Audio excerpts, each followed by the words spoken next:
Convidar o pastor Abelardo, que estará trazendo a mensagem de Deus para as nossas vidas nessa manhã.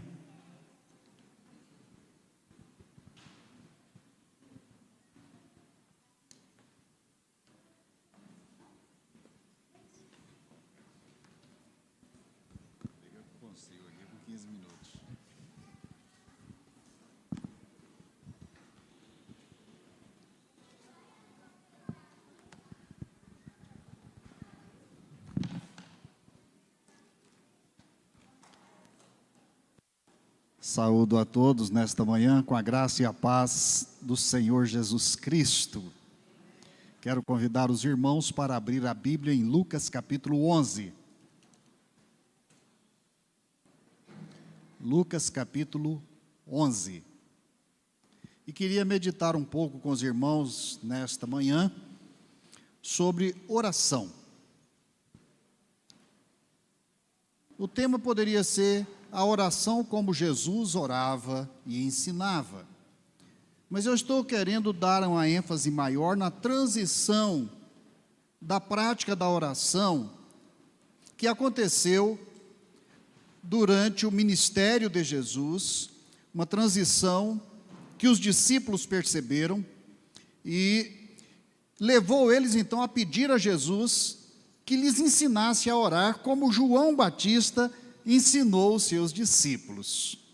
É claro, a diferença entre a oração de João Batista e de todo o Antigo Testamento e a oração que Jesus agora então pratica e ensina, a diferença é muito grande. Por isso a transição. Diz o texto então que de uma feita estava Jesus orando em certo lugar. Quando terminou, um dos seus discípulos, provavelmente um daqueles que tinha vindo do grupo de João Batista, lhe pediu: Senhor, ensina-nos a orar, como também João ensinou aos seus discípulos. Então ele os ensinou. Então, eu interrompo aqui, nós vamos até o versículo 13, mas vamos seguir então a partir daqui. O que é oração? Como é que a gente pode entender a oração? A oração cristã. A oração que os discípulos viam Jesus fazendo. Então, nós podemos comparar da seguinte forma: a oração é como um idioma, ou uma linguagem, ou um falar, que se aprende na convivência com os outros falantes. Obrigado, querida Rosa. Tem um começo, que é intuitivo ou imitativo, mas também tem um desenvolvimento, que envolve uma gramática. Toda língua tem uma gramática, a oração também tem um modo de usar a linguagem. Na vida de Jesus, a oração era uma prática, digamos, comum para ele, como comer ou andar. Jesus era conduzido pelo Espírito do Pai, que plenamente nele habitava e o impulsionava. E ele era conduzido pelo Espírito para a oração. Há muita pergunta que se faz e questões que se levantam sobre por que Jesus orava. Qual a necessidade de Jesus orar? O que nós aprendemos é que a oração era parte de seu ser divino humano. Sua humanidade era conduzida por sua divindade, e a oração era o modo da humanidade dele ingressar na sua divindade. Ir para o interior da Trindade, na comunhão Deus Filho, Deus Pai, Deus Espírito Santo. Então, Jesus pratica a oração. É algo coextensivo de sua própria natureza. Não era uma necessidade externa que o compulsionava a orar. Era, pelo contrário, era uma parte da sua natureza interna. Pela oração, ele mantinha a sua intimidade com o Pai. Por isso diz aqui no capítulo 11, versículo 1, que ele então se retirou para um lugar a fim de orar. Em outro texto anterior a este, diz que ele se retirou para um monte a fim de orar e passou a noite em oração. A noite toda. Era uma vigília que Jesus gostava de fazer.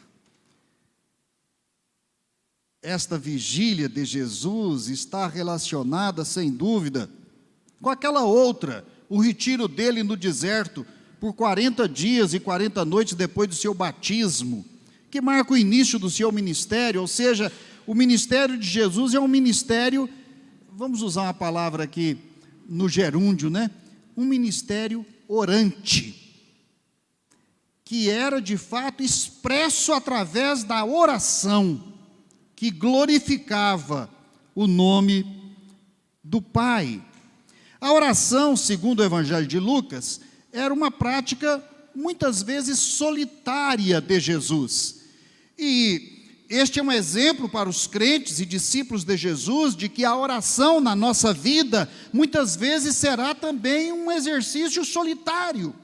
Não se ora para os outros verem, se ora para que Deus veja. Jesus, a princípio, não oferece uma aula sobre oração, ele oferece o exemplo.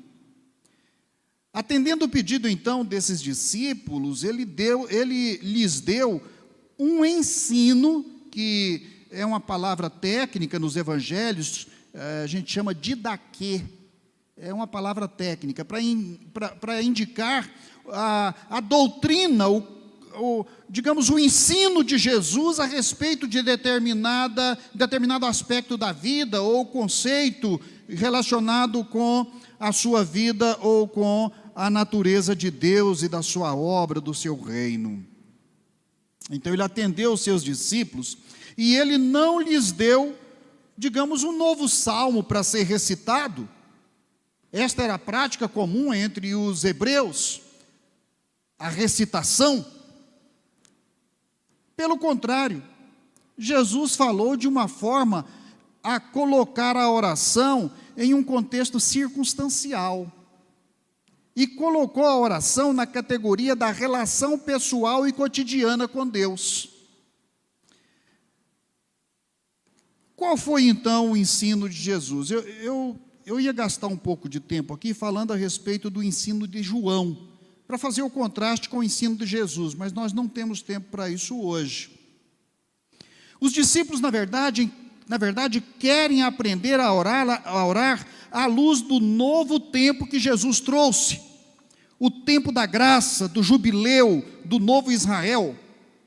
O ensino de Jesus é simples, muito simples. Ele dá uma estrutura de oração e não uma oração.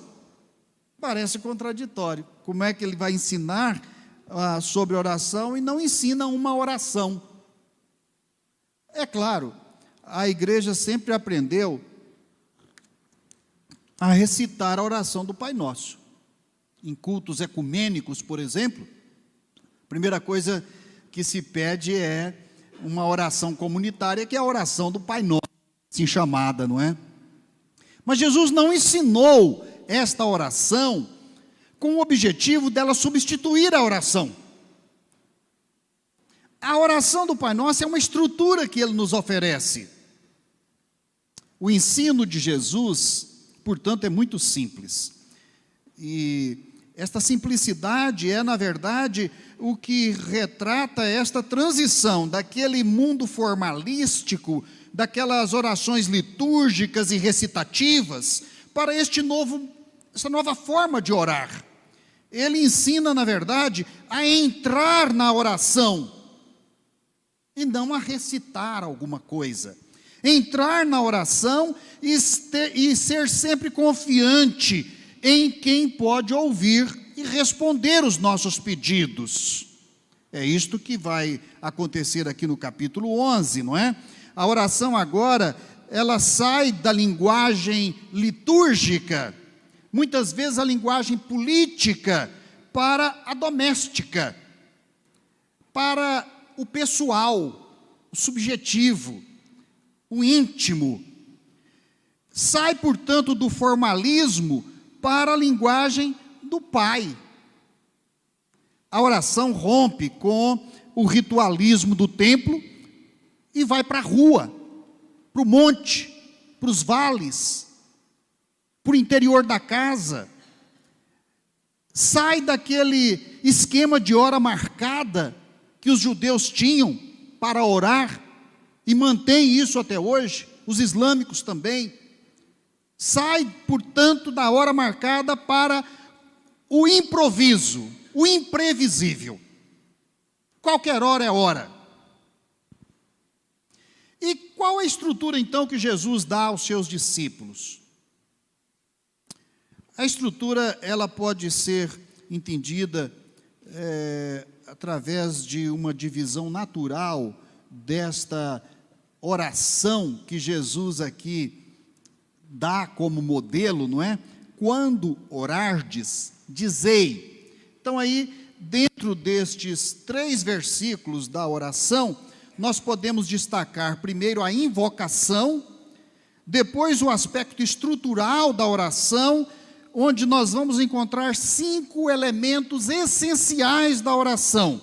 E depois, do versículo 5 até o versículo 13, quando Jesus vai então dar os estímulos à oração. Acho que não vai ser possível tratar de tudo isso hoje. Eu quero pelo menos indicar aqui a parte da estrutura da oração. A primeira parte, que é a invocação, é uma parte revolucionária nas orações de Jesus. Revolucionária porque o modo como ele entra na presença de Deus para orar é uma coisa que surpreende os discípulos. Ele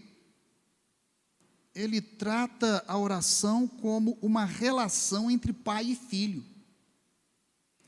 Então, quando orardes, a invocação que ele manda os discípulos fazer é esta: Pai, Pai. Os judeus tinham toda uma retórica para poder chegar até Deus. Era o Deus todo-poderoso, misericordioso, e etc, etc, etc. Eles faziam um rosário em torno do nome de Deus, de elogios, etc, para poder então começar a dizer o que queria. Jesus diz: olha, quando vocês orarem, comecem assim, digam Pai. O que é Pai? O que está envolvido nisto? Qual a dimensão deste conceito? Quais os sentimentos que estão envolvidos nisto? E então, o que nós vamos encontrar aqui é o ambiente familiar. O ambiente familiar onde toda a casa gira ao redor da regência e do cuidado paterno. Fica claro agora na oração que somos uma família, e que esta família são os discípulos de Jesus, que ele traz para perto do Pai, como irmãos, como filhos. Eles vão então chamar a Deus de Pai. É a nova aliança, é a nova ordem, é a transição, é a dispensação da salvação, reúne os salvos em uma irmandade.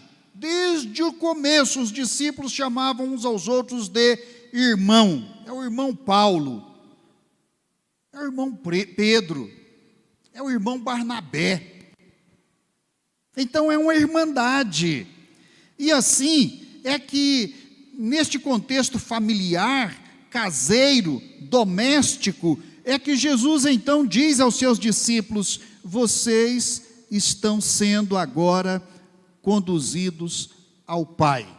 Falem o que querem, peçam o que quiserem, digam a Ele o que estão sentindo, Pai não é um novo nome para Deus, mas sim meu novo Pai.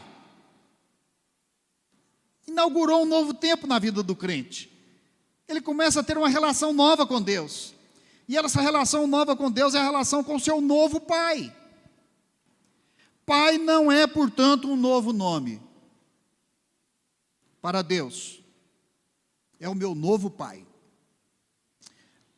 O apóstolo João, na sua primeira carta, capítulo 3, versículo 1, ele exclama de uma forma magnífica: vede, filhinhos, que grande amor nos tem concedido o Pai, de sermos chamados filhos de Deus. Bem, rapidamente aqui, qual é a estrutura desta oração então agora, depois da invocação? É claro, a oração está organizada em torno de alguns elementos essenciais. Essenciais. A oração não é mais nem menos. A oração, ela é dada como uma estrutura que alcança a mais profunda comunhão entre o Filho e o Pai, a mais completa sintonia entre a vontade e o coração do Filho e a vontade e o coração do Pai. Se não é assim, não é oração. Então, o primeiro elemento essencial destacado aqui é o da reverência. Quer dizer, porque é doméstico e familiar, então agora o filho vai poder entrar com os pés sujos e pisar na sandália do pai e bater no seu ombro e dizer: ô velho, como é que você está? Não, não. Família requer uma reverência em torno daquele que é o provedor, aquele que traz amor, cuidado, proteção, carinho, sustentação, amparo. É o pai. Aqui eu poderia até chamar de mãe, não teria nenhum problema. É a paternidade. É aquele em torno do qual a casa se estrutura. Muitas vezes, famílias, e eu sei disso por experiência própria, quando o pai se vai, ou quando é a mãe que está desempenhando o papel do pai se vai, a família se desorganiza, perde sua referência. Os filhos já não sabem mais como tocar a vida dali para frente.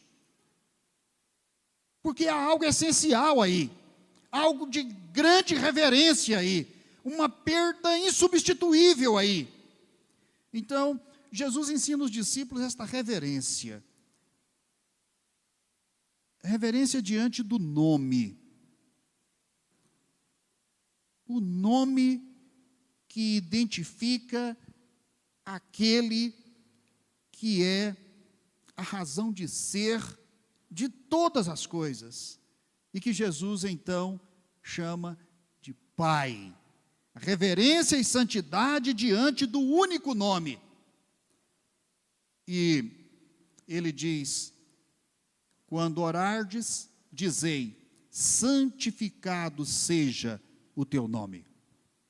O nome é um conceito valorizado por todo o Antigo Testamento. Nós sabemos disso, que o nome era dado de acordo com características ou do nascimento ou da pessoa que vinha ao mundo, ou, enfim, era uma coisa que marcava a origem e muitas vezes indicava o destino daquela pessoa. O nome é o máximo de dignidade e poder que se reconhece em alguém. O nome é o que ele é. É assim que aprendemos em Êxodo capítulo 3, versículos 13 e 14, quando Moisés pergunta pelo nome de Deus. Ele diz: olha, vai e diga: eu sou, me enviou a vós. Isso retrata bem este aspecto do nome. O nome é aquilo que ele é. Santificar o nome é o princípio da oração. E o primeiro dos elementos essenciais da oração. É por isso que um dos grandes mandamentos é: não tomarás o nome do Senhor teu Deus em vão. O nome é a referência, o nome é o destinatário das nossas orações, o nome é o segredo das nossas vidas. O desejo mais sublime da alma, sem dúvida nenhuma. Então, o segundo elemento essencial nessa estrutura de oração é a frase seguinte: venha o teu reino. Ora, esta expressão venha o teu reino é, na verdade, a expressão que vem do fundo da alma, do coração, do fundo do homem. Quer dizer, o que a alma mais deseja? O que seria digamos, a coisa mais importante para a alma, se não a identificação dela com o reino de Deus? Venha o teu reino. Este é o anseio da alma. É o anseio da alma pelo governo de Deus sobre ela, pela ordem da criação restabelecida, pela submissão ao reino de Deus. O reino de Deus é a expressão da harmonia, da paz. O reino de Deus é a expressão do amor de Deus sendo experimentado através do seu governo sobre todas as coisas. A necessidade primária da alma, essencial da alma, é viver a harmonia, a bonança, a sabedoria da vontade do Pai sobre todas as coisas. A alma quer a experiência do reino, só isso lhe basta. A experiência de ter o Pai sobre ela de forma imediata, não de forma distante, não de um futuro, digamos, distante, um futuro a ser ainda realizado. Quando digo venha o teu reino, é um desejo da alma de que o reino não se demore, de que o reino não fique distante, de que o reino se implante sobre mim imediatamente. Venha o teu reino, Pai.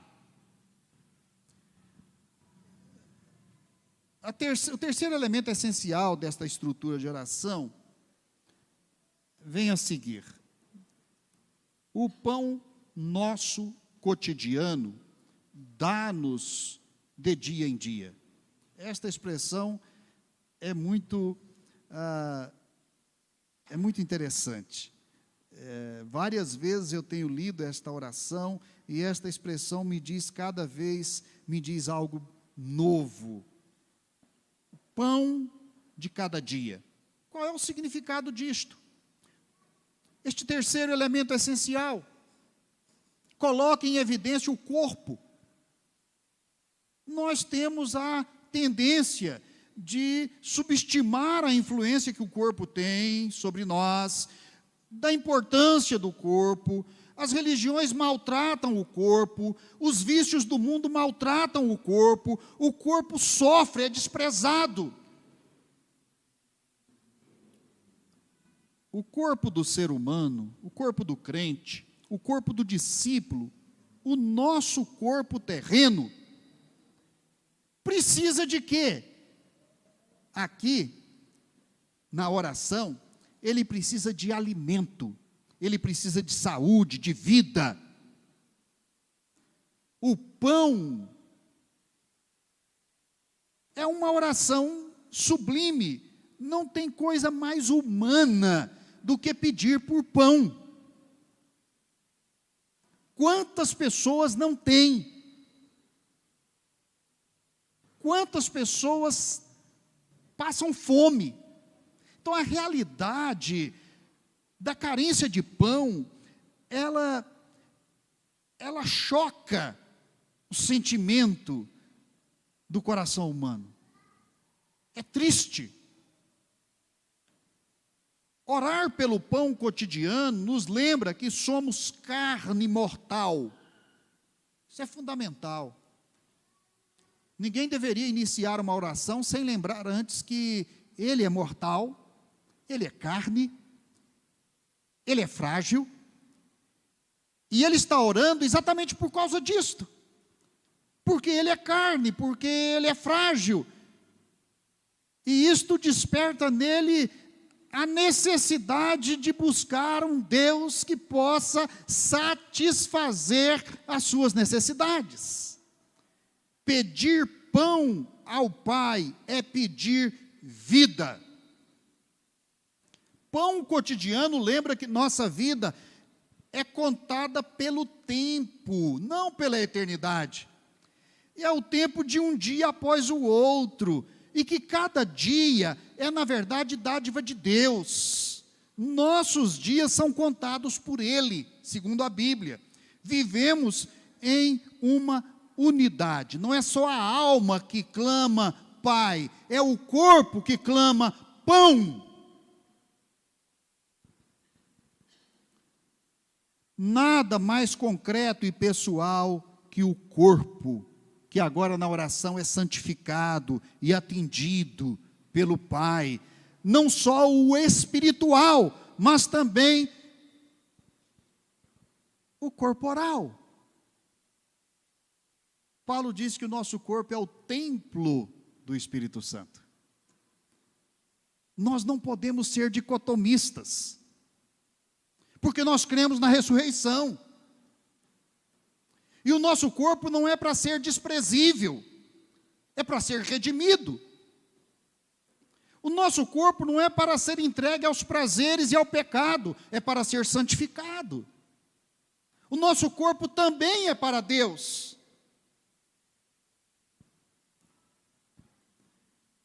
E numa outra oportunidade eu vou dar continuidade então a esses elementos essenciais e depois os estímulos de Jesus à oração. Que Deus nos abençoe, nos ajude a praticar a oração, a entender o que a oração que Jesus ensinou tem para nos dar,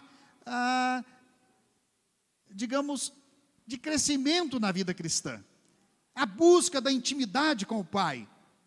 Trazer Deus para a nossa realidade, porque Ele já está aí, mas nem sempre está conscientemente, porque nós não temos facilidade de, digamos, de perceber conscientemente a presença de Deus do nosso lado. Nós temos dificuldade com isso, eu ia tratar disso aqui, dificuldade para romper este véu de cegueira, de insensibilidade, de dureza de coração, para perceber. Não é Deus que está distante de mim, sou eu que não tenho a capacidade de compreender a presença e proximidade de Deus junto a mim. Que Deus nos abençoe. Amém.